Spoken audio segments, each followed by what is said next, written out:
Everything under control? Yeah, fine. But if you don't move, I'm going to have to cut around your B cups. Hey everybody, welcome back to the channel. And today we're going to be talking about whether you are medically prepared for emergencies. You either are or you're not. That's what the thumbnail was implying. Hopefully that's why you're here. We're going to break this down into 4 things. All right. I've been doing this for a while. I work with a lot of medical companies, some good, some bad, some average, some that are practically illegal, not joking.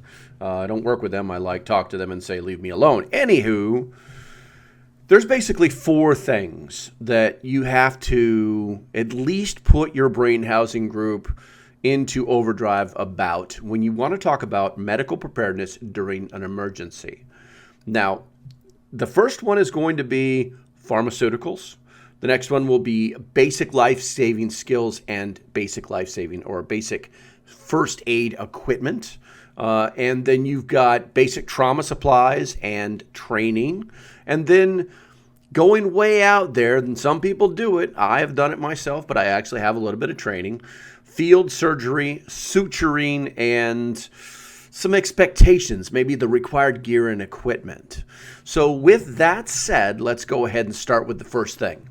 When we talk about pharmaceuticals, I've worked with a lot of these companies, guys. There's one right here. I love this case, but I use this to make my own first aid kit, my own home first aid kit. It's so big it won't even fit into the screen. But, and if you're curious about it, let me know and I'll tell you where to find the video. But Duration Health, I don't even think they exist anymore. Let me get this out of the way. We've got Ozio Medical. This is strictly a pharmaceutical company. You've got Contingency Medical. I don't even know if they exist anymore. They spent way too much money on their cases. And the one that tried, test, and improve is Jace Medical. Yes, I'm a Jace Medical affiliate, and I'm going to show it to you, but I'm not really going to sell their product for you. The key thing about pharmaceuticals, guys, is, and this is their flagship product. This is the one thing that people buy the most from them. They do have other stuff, but this is the one thing that people buy the most of. But this is an emergency antibiotic kit, and, you know, it's broad spectrum antibiotics. It's designed to treat over 50 common infections, respiratory issues, skin infections, urinary tract infections, traveler's diarrhea, basically all the stuff that you are going to run into in emergency situations. At a minimum, you should have a amoxicillin calinate, azithromycin, ciprofloxacin, doxycycline, a metrotriadazole. Obviously, I can't show you everything because then you would see my name and all that stuff. And then you should actually have like a guidebook on like how to use this stuff. Most of these companies have figured out, I'm just showing you this as a generic way of letting you know about pharmaceuticals. But most of the companies who sell antibiotics have like a little guidebook, or you could actually like buy something online. Like, hey, you know, the wife wakes you up and says, I need the Jace case. We know what that is for, guys. And we know what to use, and they know what they need. And that's what's probably the most important thing. So on the pharmaceuticals, just get them because everybody knows how to take a pill. The learning comes with people not knowing what drugs to use, and that's important. That's more important than this case, because this case is useless unless you know what drug to use.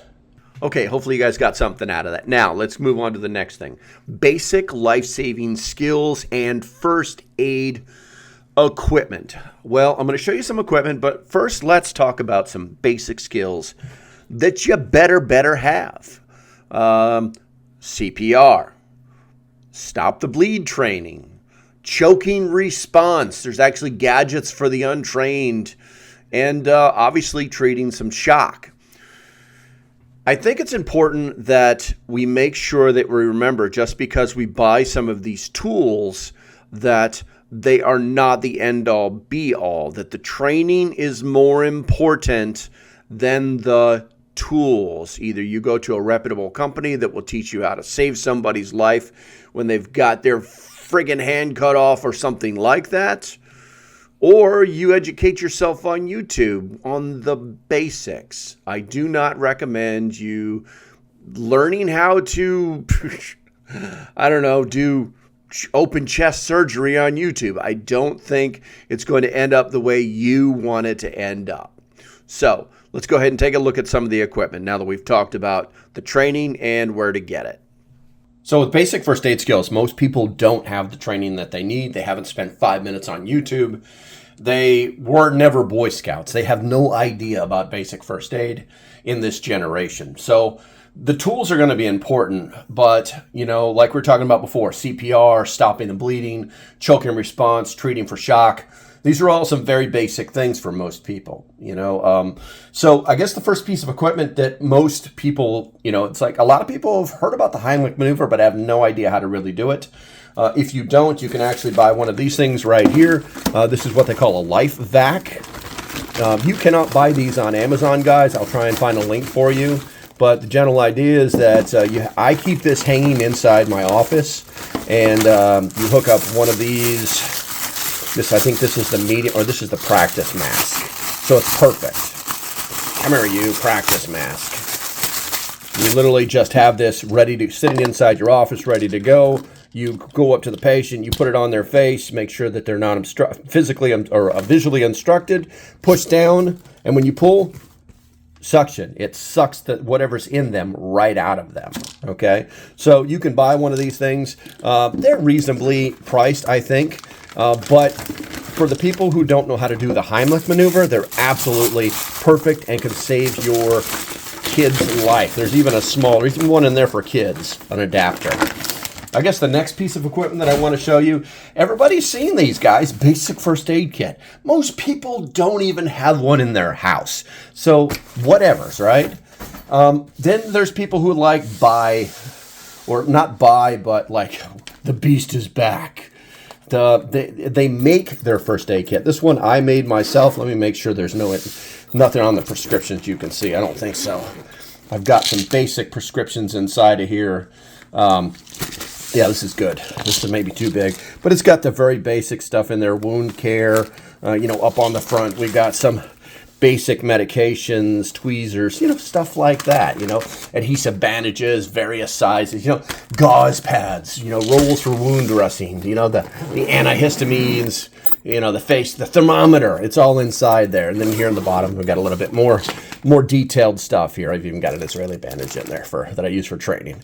But the basic stuff, guys, the very basic stuff. Yes, I actually put a little headlamp in there. You know, but a lot of people aren't going to buy one. So the one that I am recommending these days for a basic first aid kit is the one that Jace just put out. Yes, that's right. I love Jace stuff. Why? Because they're some of the best on the planet. When I start to get to Refuge Medical, you can start complaining about that because they're the best in what they do, okay? And with the Jace, this little bitty kit has everything that I need for basic first aid. It's got Band-Aids. It's even got a little mini splint inside of it, which I haven't seen anybody else use. Got some duct tape, trauma shears. I mean, it's got a little bit of everything. Alcohol pads. But you got to have basic first aid training, and you got to be able to apply basic first aid via having a kit.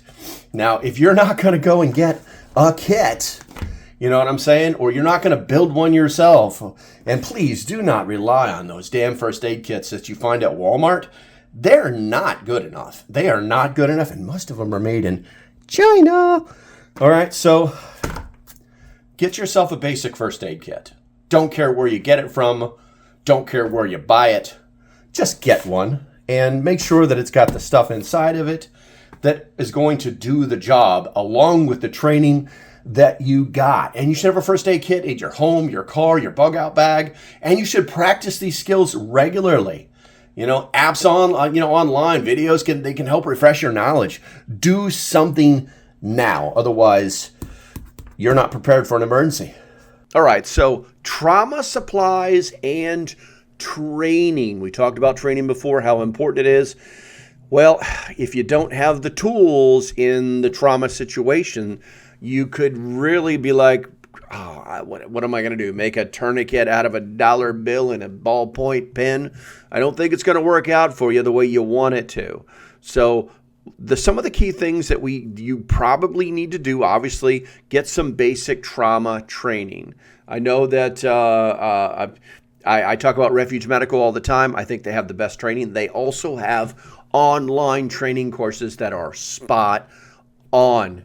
Guys, I can't recommend it. I can't recommend it anymore. I mean, if you want to go the YouTube route, fine, do that. But I just don't think I don't think the juice is worth the squeeze on that one. But some of the things that we might want to talk about is like tourniquets, hemostatic agents, chest seals, maybe some Israeli bandages, nasopharyngeal airways. That takes training, guys. Burn dressings and, how to use a splint properly. So let's look at some of that equipment now, and we can add more information to the equation when we start talking about trauma supplies and training. So with basic trauma comes basic trauma supplies. And trauma from accidents, falls, violence, it requires very quick intervention to prevent blood loss or infection, and basic trauma care focuses on stabilizing until advanced help arrives. Now, there's a lot of kits out there that have a lot of the basic supplies. Some are better than others. I'm going to go ahead and just say, yes, they're the best. Okay. This is actually what was this? I don't think this is a bare fac. I think this was a bare min, but I turned it into a bare fac by adding a few things to it. It's kind of stuffed to the gills. And those tools are actually really, really simple. I don't really want to take this thing apart, and here's why. Because I'm at a disadvantage right now because of my angle. The bare fac actually has this thing on right here, this red tab, and when I grab this sucker right here, and if it's attached to something, it's literally just going to come flying out of here, all right? And it's going to be full of all sorts of gear, and it's going to pop open. It's designed to be opened with one hand. Now, I am an advocate for Refuge Medical. I think that they're the best medical company on the planet. I'm not even going to try closing that up right now. But the key thing about trauma is that you should have a tourniquet. You should have a cat tourniquet. Not a joke. Minimum. Okay? All right? Not the Chinese one or a soft T maybe, And this is going to be for severe limb or bleeding, And you know what? I think I've got to get an angle to pull this out because there we go. Because you're going to want to see that, all right? And then so it's hanging off your wrist and you can grab this and I can just go on the Velcro and it's going to come flying open, okay? And it's all compartmentalized based on the March algorithm, okay, guys? So I don't really want this to be a gear show for you. I want to talk about the things that you need. We talked about, like, your tourniquet. You're going to need some hemostatic gauze. You're going to need a chest seal. Chest seal. Look at that. Chest seal right there. I always flip this up so I grab the tabs. The chest seal. You're going to need some burn dressing. Nasopharyngeal airways. You're going to need an Israeli bandage probably. Maybe some splints for the fractures. You're going to need a lot of that stuff when we start to talk about trauma. At the minimum, have a damn tourniquet. I know they're expensive, guys, and they're not getting cheaper. And make sure you get one that's actually good. You know what I'm saying? And people over there at Refuge Medical, if you send me a case for a bare fac, I'll turn this into a bare fac. I'll make a video. Do that for me. But on top of that, guys, the training is absolutely crucial. Not a joke. Training, absolutely crucial. Look at Stop the Bleed courses. They offer Refuge Medical offers one. I've taken it several times, and each time I learn something new. It's an awesome online course.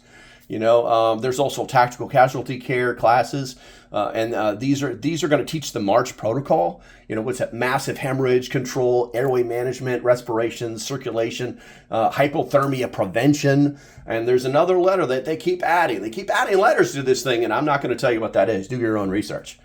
But start with a basic trauma kit, and build on from there. Hands-on practice is going to build confidence, simulate scenarios for families and groups. And practice with your damn tourniquet. Practice with your tourniquet. Otherwise, having this gear is completely useless to you. I have a kit in every single one of my vehicles. I have multiple tourniquets in every single one of my vehicles in my workspace, and I've given away some for Christmas. Okay, now we get to the big stuff, guys.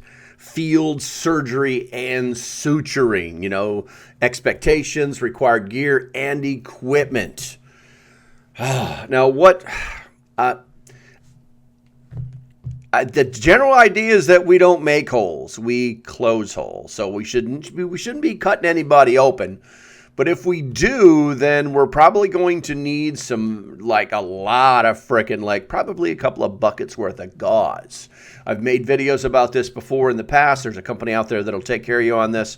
I'm even put something up here linking you to that video so you can see exactly what I'm talking about, because it's no joke. It's no joke. More on our level, I think we need to talk more about suturing. We need to talk about, the success is going to depend on the wound type. For instance, simple lacerations are feasible, but internal injuries or amputations are highly dangerous procedures without professionals.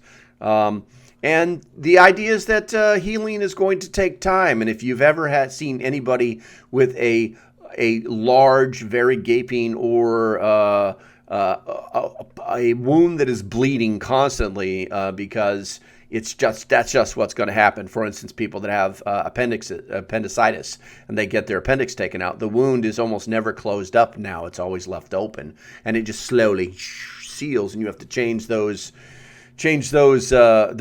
bandages out twice a day.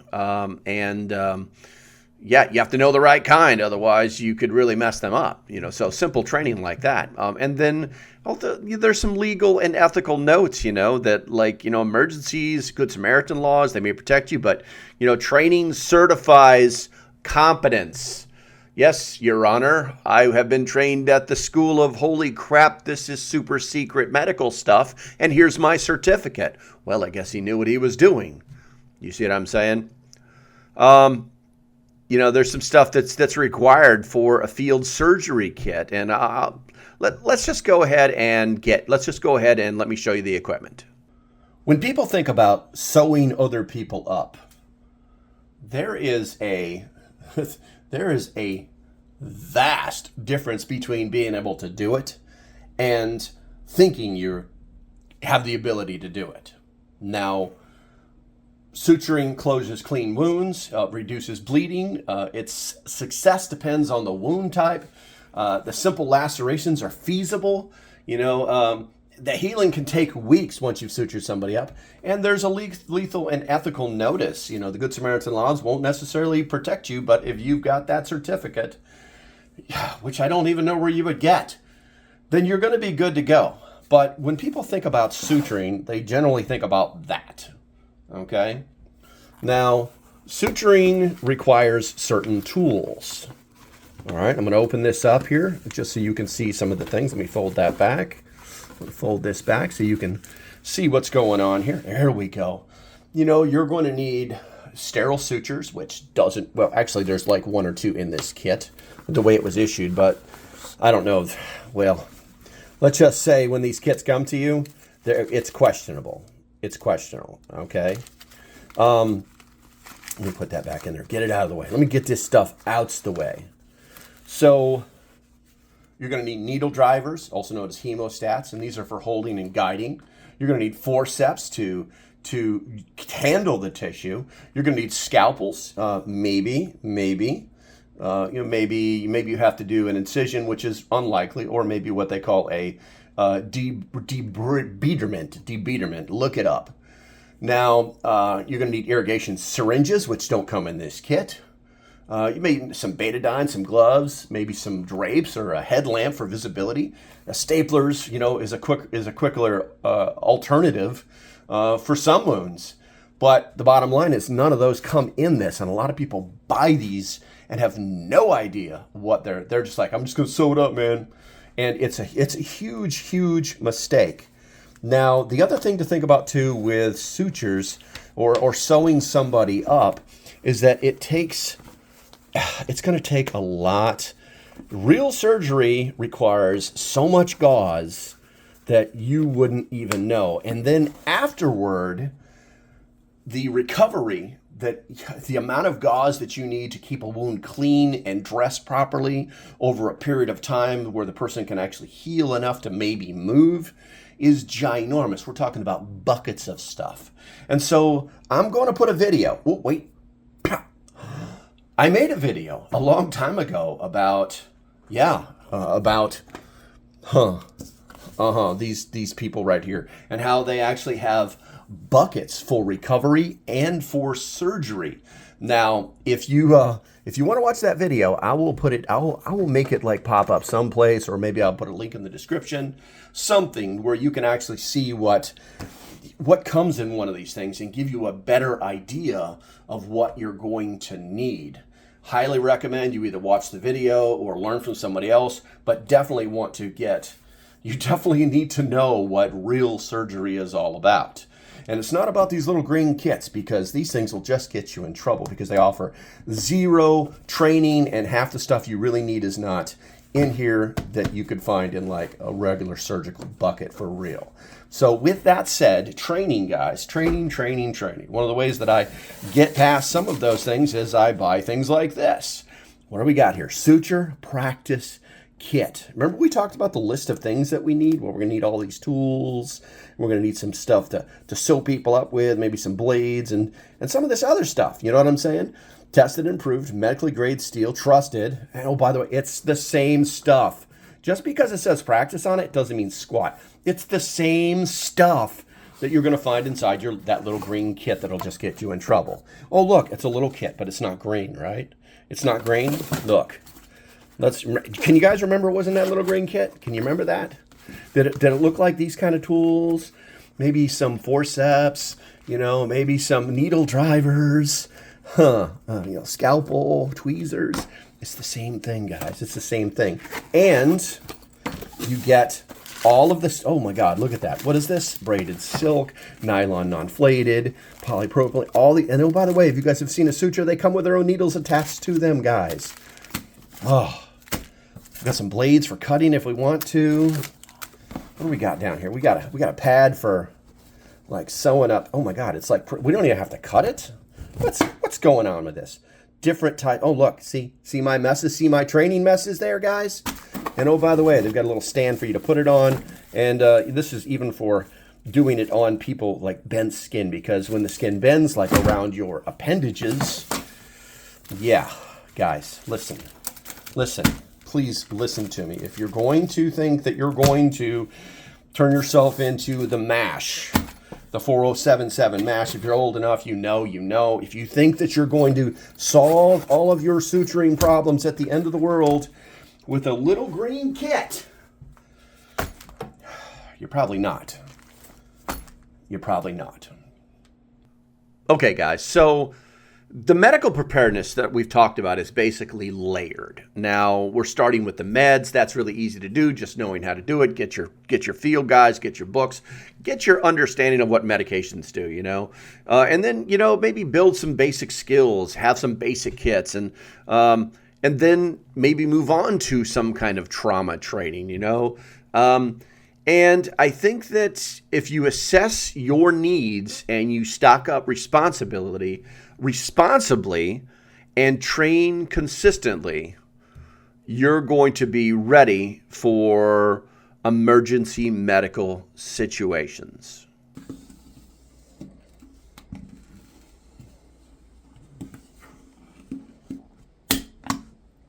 That was easy.